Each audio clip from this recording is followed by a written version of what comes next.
France ने किया भारत का पुरजोर समर्थन। कहा, भारत को दुनिया के किसी देश के उपदेश की जरूरत नहीं। फ्रांस का ये कदम जर्मनी के लिए अब एक नई चेतावनी है। TFI पर आपका स्वागत है और मैं दीक्षा नेगी आपको बताऊंगी कैसे भारत के प्रति फ्रांस की प्रतिबद्धता दुनिया के लिए एक महत्वपूर्ण संदेश है। फ्रांस दुनिया के उन चंद देशों में शामिल है जो भारत के साथ हर स्थिति, हर संकट में साथ खड़ा रहा है, चाहे वो कोई भी स्थिति हो। अभी EU के वर्चुअल सम्मेलन में भारत के समर्थन में फ्रांस न सिर्फ खुलकर सामने आया, बल्कि उसने दुनिया को भी स्पष्ट संदेश दिया, भारत को किसी भी देश के उपदेश की आवश्यकता नहीं। फ्रांस का यह कदम भारत के प्रति अपनी प्रतिबद्धता सिद्ध करने के साथ साथ कुछ देशों के लिए, विशेषकर जर्मनी के लिए चेतावनी समान है।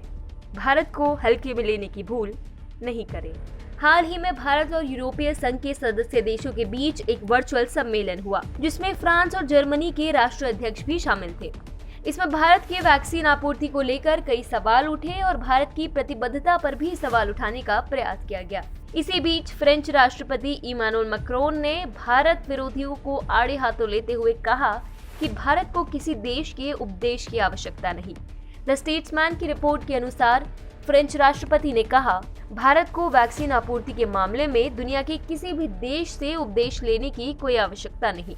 हम सभी जानते हैं कि भारत की इस समय क्या स्थिति है और उसने मानवता के आधार पर कितने देशों की सहायता की है।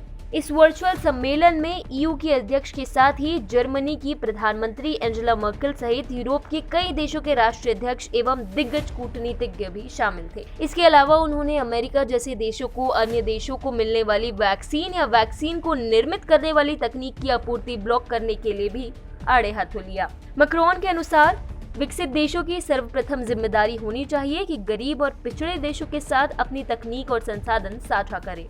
अब तक भारत वैक्सीन मैत्री के अंतर्गत 95 से अधिक देशों को 6.5 करोड़ से अधिक वैक्सीन निर्यात कर चुका है। लेकिन मैक्रोन का ये बयान सबसे अधिक जर्मनी पर केंद्रित था, जो पिछले कई दिनों से भारत को आंखें दिखा रहा है। जर्मनी यूरोपीय संघ का वर्तमान अध्यक्ष है और वे भारत के साथ मधुर व्यापारिक एवं कूटनीतिक संबंध का भी पक्षधर है।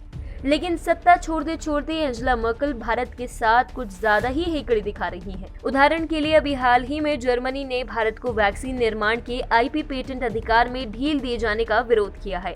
जर्मनी की सरकार का तर्क है कि बौद्धिक संपदा की सुरक्षा का कानून अनुसंधान के क्षेत्र में नए अन्वेषण का अवसर देता है। साथ ही जर्मन सरकार का कहना है कि वैक्सीन का पेटेंट दे भी दिया जाता है तो भी गरीब देश इस वैक्सीन की नकल बनाने में सक्षम नहीं होंगे। यही हेकड़ी कुछ हफ्तों पहले अमेरिका ने भी दिखाने की कोशिश की थी, लेकिन अंतर्राष्ट्रीय दबाव में बाइडेन प्रशासन को झुकना पड़ा और आज वह भारत की वैक्सीन तकनीक में सहायता करने को बाध्य है। ऐसे ही अब फ्रांस ने खुलेआम भारत के पक्ष में अपनी बात रख यूरोप के कई देशों, विशेषकर जर्मनी को एक कड़ा संदेश दिया है, भारत से पंगा नहीं लेने का।